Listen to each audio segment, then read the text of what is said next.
This is a series of videos taken off the internet from my speaking publicly at Austin City Hall.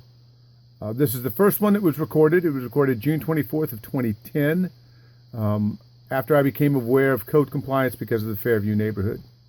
These are 3 minutes in length. It is time for citizen communication. First speaker is Dale Flatt. Dale Flatt. Yes, sir.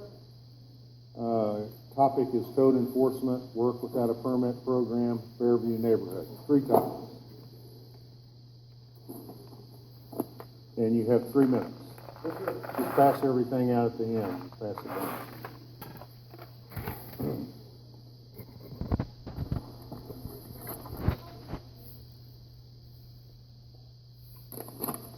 As I only have 3 minutes, I have provided you each with a bound copy of the text and supporting documents I will be referencing during my talk. For those of you watching this broadcast, I have provided the city clerk with a copy as well. I will read that aloud, the highlighted portions. I attended a public meeting held by the Code Compliance Department on February the 16th, 2010. At that meeting, the Director of Code Compliance, Mr. Willie Rhodes, made several statements that I felt were false. Who turned in all the complaints? Mr. Rhodes assured those assembled that he had a copy of a letter from the Attorney General, State of Texas, that stated that he does not have to identify the callers who made the reports. See tab 2. The city does not have that letter in hand. Mr. Rhodes went on to state that he had a copy of every permit ever issued by the City of Austin since the 1930s. See tab 3.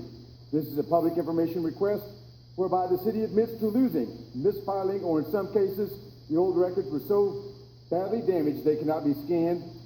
In short, they do not have a copy of every permit issued by the City of Austin.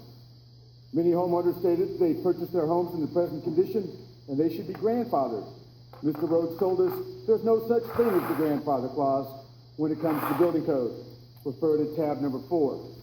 Mr. Rhodes then stated there's no such thing as a statute of limitations when it comes to the building code. See tab number 5. That comes right out of his code enforcement handbook. I and many others feel that Mr. Rhodes abused his authority as the Director of Code Compliance in making these statements either out of ignorance or outright deception in an attempt to dissuade those present from challenging statements made by him or his employees. This ignorance or deception trickles down from the director to the supervisor to the street level employee. Please refer to tab number 6. Note the appeal sentence. No appeal is available for land use issues. This is misleading and an attempt to deprive the citizens of a right to due process. The language in these and other letters and the twisting of the facts was not meant to educate the public or to seek voluntary compliance. It was clearly meant to intimidate and frighten the homeowners. Some of these families fell in line and applied for a permit. Some of the inspectors, once in the home, started citing other violations, comparing these 40-year-old homes to the 2006 building code, such as not enough insulation, your AC was not replaced with a permit, you do not have hardwired smoke detectors, that's another code violation. The Fourth Amendment, protection from unreasonable search and seizure, the right of the people to be secure in their persons, houses, papers, and effects against unreasonable search and seizures shall not be violated. And in particularly, when a warrant, you should describe the place to be searched. Holding the current homeowners responsible for things that happened before they owned the property. The Sixth Amendment, the confrontation clause, to be confronted by the witnesses against him. The city is holding us responsible for things that happened way past. Again, I'm not a lawyer, but the lawyer suggested I read this, and so should you. Depriving someone of their rights underneath the color of law. The United States Department of Justice, Civil Rights Division. Section 242 of the Title 18 makes it a crime for a person acting under the color of law to willfully deprive a person of the right or privilege. Your time has expired. Yes, sir. Are there any questions? Questions, Thank you. Counsel? Thank you. So this is the first time I spoke in front of City Council. You're only allowed 3 minutes. Nobody asked any questions. I gave them a large binder of documents. Not one person responded back to me. This is from August. So between June and August, I started to create some buzz about being a government watchdog. And I'm identified as a firefighter, moonlights as a government watchdog. This is the Austin American-Statesman. It is the newspaper for the city of Austin. And you can see that here is a photo of a still photo of when I was in City Hall speaking. And so this is kind of what started off my public engagement. I'm also known for my work with historic cemeteries. The first part of it talks about this here, the code stuff, and then the second part down here is again talking about code compliance in the Fairview neighborhood. And then it finishes up about my work about historic cemeteries. Two passions I have: code compliance and historic cemeteries. So again, I start building a name for myself as somebody who's fighting City Hall. So a few years go by, and this is in 2013. I continue to be turning in code violations on City of Austin property and challenging how the city does things. I'm writing my council members. I'm doing everything I can as a citizen off duty to bring these things to light. I go up the chain of command, being ex-military and in the fire department for many years at this point, from 1986 to 2013. I am working the system as best I can. Now, the day before this, I actually go to and meet with the assistant city manager over the code department. And when I have this meeting, I show up and they're taking notes for the assistant city manager. In full uniform is the assistant fire chief. It's me, the city manager, assistant city manager Mike McDonald, and the new director of code compliance at this point, Carl Smart. And so that happened the day before this, and that was actually an ambush. I had many times had fire officials come to my station and tell me to leave this alone. They told me, the city manager signed your check. You need to drop this. I was very adamant that what I did off duty was my business. I talked to professional standards with the fire department. They concurred that I was breaking no laws. So when I went to meet with the assistant city manager, and the assistant fire chief was there for the role of taking notes, it was a clear attempt to dissuade me, and it just really pissed me off. I had already signed up the next day to speak at Citizens Communications, and I'd signed up, my wife, Kathleen, and myself had both signed up to speak. And so we're the first ones up to bat. This is 2013, and we're speaking at City Council. Go to our Citizens Communications. First speaker is Kathleen Flatt.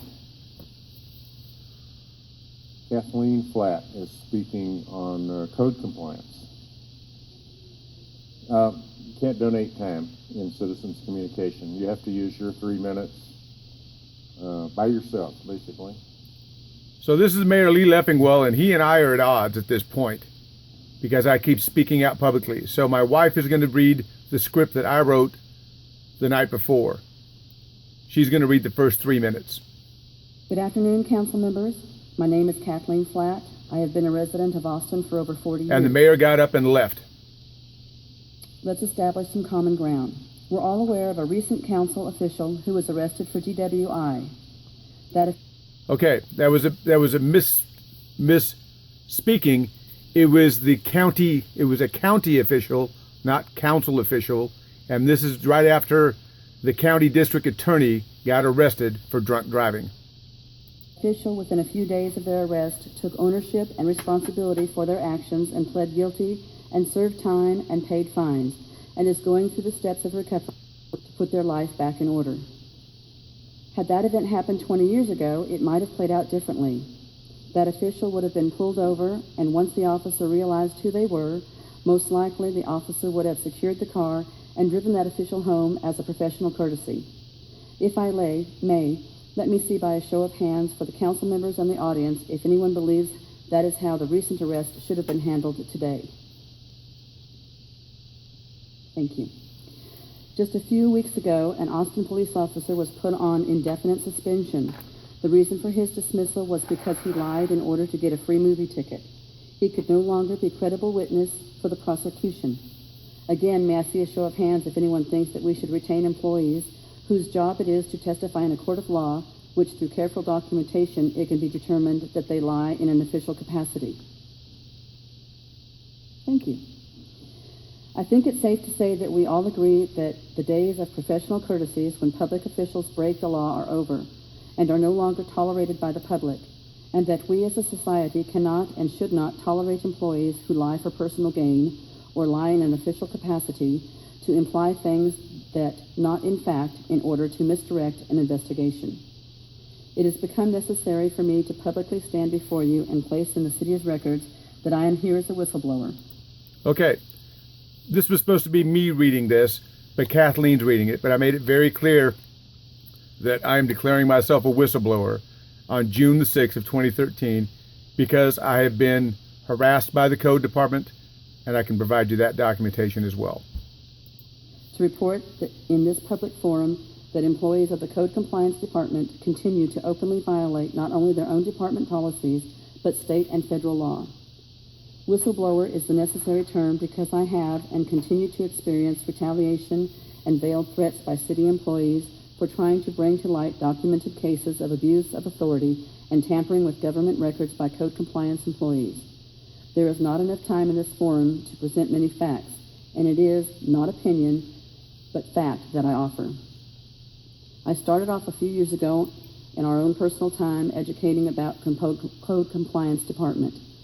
I have obtained through open records not only their policy manual, but all their training material used to educate their employees. It is within their own training material where lies the references of accountability and to the laws to which investigators for the city are being held accountable for. Make no mistake that these pseudo-law enforcement officers are out there documenting homes and businesses using photos and case notes, creating reports, and these same employees testify in a court of law as to their actions. Over the last few years, I myself have documented and turned in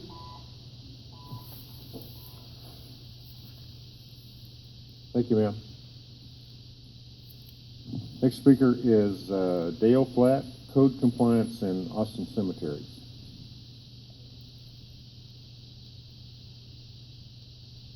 To be continued. To be continued, sir, yes. Over the past few years, I myself have documented and turned in violations of the city code on things like empty lots that are overgrown and used as dump sites, abandoned tire shops, roadside dumping, and yes, City of Austin property, all in an effort to objectively see how this division handles their cases. I keep before and after photos of each location I have turned in, as well as copies of investigative case logs by city inspectors for each address.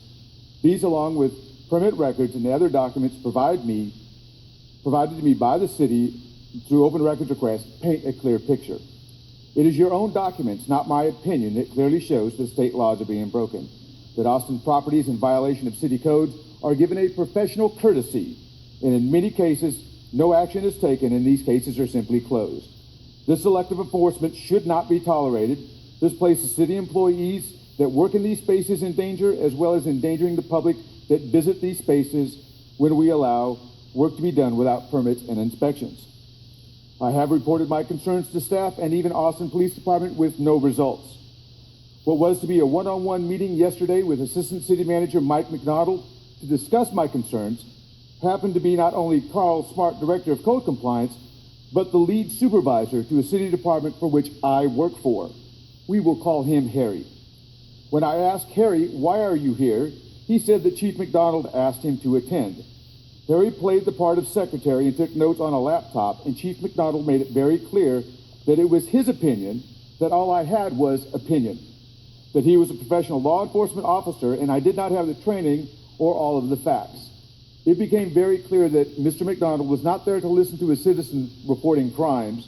This was an ambush, with the only possible reason for Harry to be there was to intimidate me and create a veiled threat to my employment if I proceed to bring facts to light.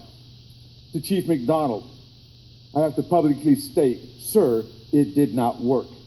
City policy as well as state and federal law is very clear. If an employee suspects fraud or illegal acts by others, they are to report it to their employer, and that retaliation for reporting such acts will not be tolerated. So I'm here at the top rung of the ladder of city government, speaking to you, the City Council. It is clear that the city will not police itself, so it's time to expand the public visibility of these cases. Some of our research can be found at joefairview.com. This site needs updating, and they are Okay, do not go to joefairview.com. I turned that site off a couple of years ago, and somebody else picked up the name, and it's actually a porn site run out of England. But I have all the documents that I put on that website in the past. Do not go to joefairview.com. We're working on it. Soon, much more content will be added. You can look us up on YouTube, look for stories about Austin Code compliance. We actually have Joe Fairview on Facebook. Now I ask you, what is my next step? Who among you will sit down with me and look at the facts? Anybody? Is there any council member that will sit down and look? Let me state nobody raised their hand. Flatt, Yes, sir. Councilmember Spellman.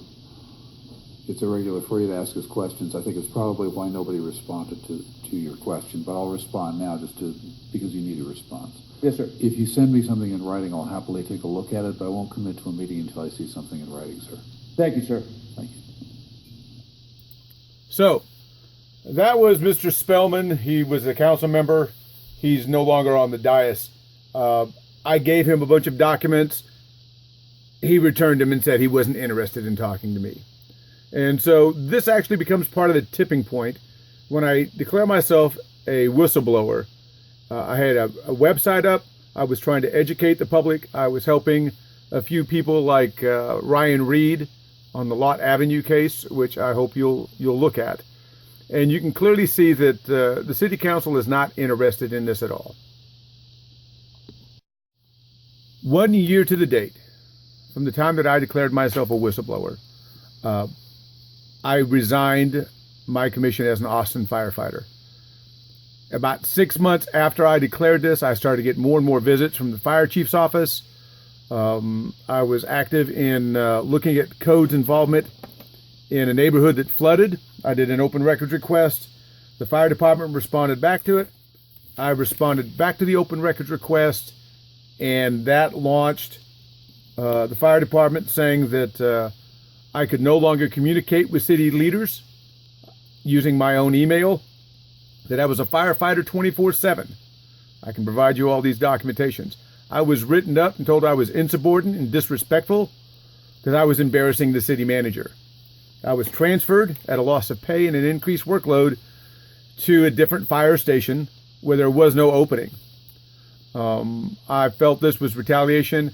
I filed a grievance with the fire chief, but of course the fire chief works for the city manager, works for the council, and even though they couldn't support their statements, the transfer held as it was. So I was at the point where I was ready to retire anyway, so I retired, and this is my exit speech to city council.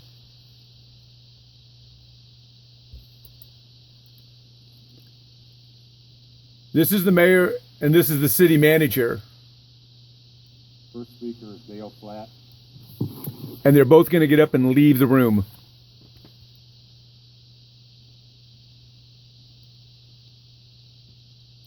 Here's the mayor, here's the city manager. Now they're going to get up and walk out of the room.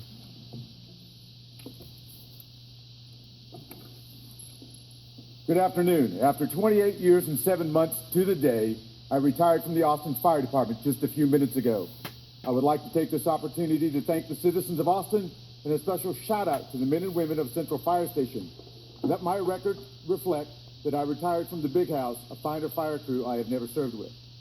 Now, as I am no longer a City of Austin employee, I can publicly discuss without further retaliation or fear of being fired just what goes on within our city government. The city has an ethics program that encourages employees to report fraud, theft. These classes are nothing more than a smokescreen that gives an illusion of accountability. Employees are threatened and retaliated against and seen as wicked if they speak out. It is time to blow the whistle. And now for some political satire awards. The L. Frank Baum Awards. As you recall, Mr. Baum wrote the Oz books. The wizard worked in a glass and steel cathedral, projected the illusion of power and control, but he was a bumbler who used people. To Mr. Mike McDonald, I award this clown whistle, inscribed the Golden Whistleblower Award. Yes, I'm making good on my promise and filing state and federal complaints. We remembered the cowardly lion as he sat on his throne as king of the forest. The lion sought courage. To Lee Leffingwell, I award this yellow ribbon of courage. Never let it be said, sir, that you are a coward. To the Tin Man, who served and worked as an unseen master chopping wood. To Harry Evans, I present the steno pad, pencil, and day planner for your many attempts to dissuade me from following through with reporting illegal activities at Code Compliance Department. Little Dorothy was lost and out of her element. She became the puppet to the wizard to eliminate the Wicked Witch, the ultimate firefighter who put out the flaming scarecrow. To Rhoda May Kerr, I award this moral compass and a cane, for you have lost your way. Please review the before-mentioned ethics class offered by the city and use your cane to step off of your soapbox. That leaves us with the mindless scarecrow. All he wanted was a brain. Once he received his doctorate of thinkology, he was the smartest of them all. A piece of paper does not make you smart. To Doug Fowler, I give you this dictionary and a promise that while Chief Kerr refused to process my criminal complaint against you for tampering with the government record and your retaliatory actions, I have 2 years to file a Class A misdemeanor complaint. And yes, you will have a front row seat to the Federal Department of Justice complaint along with the other cast members. I would also like to thank you for affording me the opportunity to become more successful. Had it not been for your actions, I would not have become aware of the conditions at the older fire stations. Let's call this the Fowler effect. With the help of Todd Wilcox and the Code Compliance Department, I will work very hard and very publicly to bring to light the code violations and living and working conditions our brother and sister firefighters endure at all of our fire stations and support locations. You may pick up your awards at the city clerk's office. My name is Dale Flatt, full-time citizen, AFD retired. Thank you.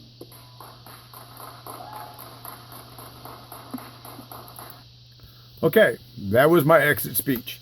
And what happened once I got transferred, I was going to other fire stations, and it was really abysmal what I was seeing. And I'll be showing you some of these things that I turned into the code department and how the code department mishandled these and even worked very hard to protect the city from having to comply with its own codes. And there was a lot of problems going on here. So I continue this fight. That was 6/12 of 2014. It is now 2016. It's been 2 years later. I continue to turn in City of Austin property and monitor the code department. I have no desire to get my job back. I'm 57 years old. I'll be 58 this summer. And what I need to do is to ensure that no other city employee is harassed or retaliated against if they bring things forward to the city council. Again, I went through the chain of command. I was outside of the fire department as a citizen. I went through the code compliance department. I tried all kinds of ways to educate them to say, hey guys, we have a problem. And at every turn, I met with resistance. I went through APD, and APD wouldn't do anything about it because a lot of the code inspectors were retired APD officers. We have a lot of problems within the system. Nobody wanted to address it. So here I am talking to you. The FBI, the Texas Rangers, we need help. I'm not the only city employee this happens to. I would like to open a discussion about color of law violations, trying to dissuade a witness, and some of the other things that are going on within the city of Austin. We need your help. The city will not police itself. Went through the Travis County, and they don't have the time or budget for it. So I'm hoping that you'll take a look at this, and I don't think anyone's going to go to jail. They'll all quit, retire, do whatever they need to do. But even if it's a light investigation by the FBI or the Texas Department of Public Safety Rangers, or again, the Department of Justice. The Department of Justice has been to Austin many times. I need somebody to take a good hard look at this code compliance division, the permitting and the violations, and go to the city of Austin and tell them enough is enough. Thank you for your time.